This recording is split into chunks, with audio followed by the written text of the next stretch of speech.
Et bonjour à toutes, bonjour à tous, j'espère que vous allez bien. Ici c'est Dams Prono, un parieur pas comme les autres et qui prouve ses bénéfices. Je compte toujours sur votre soutien les amis avec un gros pouce bleu, ça fait vraiment plaisir, vous êtes nombreux à m'encourager, même en privé sur les comptes comme Instagram et Facebook. Je vous rappelle que tous mes paris sportifs que moi je joue, je poste sur Instagram et le plus tôt possible pour que vous puissiez suivre. Et j'indique aussi ma mise ici en commentaire pour que vous soyez au courant. Aujourd'hui, petite vidéo, pas de montage, mais quand même, je prépare tout ce qu'il faut pour vous concocter un super combi. Voilà, vous le savez, c'est déjà les phases finales. Alors, deux news. La première, c'est qu'on s'est bien fait avoir par l'Allemagne qui, pour la première fois de son histoire, ne passe pas cette phase de poule. Et comme par hasard, on apparaît sur les Allemandes. Voilà, c'était très bien vu, hein, franchement, la victoire des Suédoises face à l'Argentine, cote à 1,60. Et voilà, on s'est fait avoir par l'Allemagne, qui en plus avait égalisé avant la mi-temps face à la Corée du Sud. Vraiment très déçu pour ceux qui ont suivi. Mais les amis, c'est comme ça. Il y a toujours des douilles qu'on ne peut pas éviter. Il y en a eu un paquet. Et comme je dis, ne croyez pas que ce soit facile de gagner et de générer des bénéfices avec les paris sportifs. Donc le bilan du mois de juillet, je vais le poster ici sur la partie communauté, c'est sur YouTube. Quand vous avez les onglets communauté, vidéo, accueil, etc. Vous avez tout au milieu. Enfin bref, le mois de juillet a été plus ou moins bon, même si c'est vrai que j'ai pas beaucoup parié. Mais là, le mois d'août, il va falloir se réveiller. Donc je vous indiquerai ma mise au plus tard ce soir sur le combiné que je vais vous donner.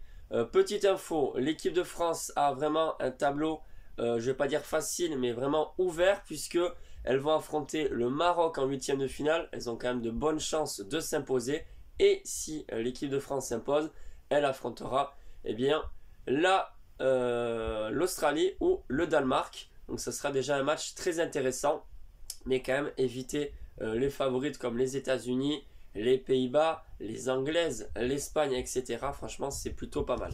Moi les amis, je vous ai préparé un combiné de 3 matchs. On va continuer entre guillemets à partir sur les favoris. Pour moi, ces phases finales, c'est un gros message pour les équipes favorites en disant attention, maintenant c'est plus si facile que ça de gagner contre les équipes qui justement sont en train petit à petit de développer leur football.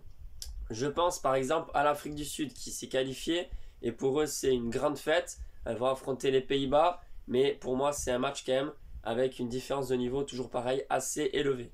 Donc peut-être que le football féminin est à un niveau plus homogène parmi les nations qui s'affrontent dans la Coupe du Monde par rapport aux hommes, mais honnêtement je pense que ce combiné devrait passer. Donc je vous le fais, je vous le montre, je vous le donne pardon, et voilà, vous faites ce que vous voulez, vous suivez ou pas.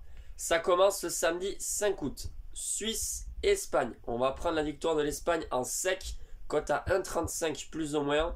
Elles vont jouer à 7 h du matin. Alors oui, le match nul n'est pas impossible, mais voilà, je pense que l'Espagne a pris une sacrée raclée face aux Japonaises sur leur dernier match de poule. Elles n'ont pas du tout forcé. Alexia Ballon d'Or n'a pas joué. Voilà, je pense que l'Espagne va faire ce qu'il faut et va dès les premières minutes rentrer dans le match comme il faut face aux Suisses. Donc victoire de l'Espagne en sec, cote à 1,35. Toujours en combiné, avec un match du dimanche 6 août les amis. Pays-Bas, Afrique du Sud. Victoire des Pays-Bas en sec.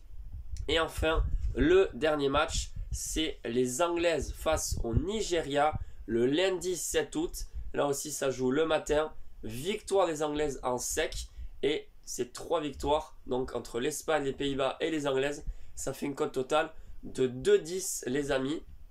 Franchement, c'est pas mal. Je pense que ma mise sera plus ou moins la même que sur le dernier pari. Et bien sûr, on croise les doigts pour qu'il n'y ait pas de douille. Pour moi, ça reste toujours pareil. Les Anglaises, à mon avis, vont remporter aussi cette Coupe du Monde. Elles ont un bon tableau et franchement, elles me font flipper cette défense. Cette défense est impressionnante. J'attends de voir quelle équipe sera capable de marquer face aux Anglaises.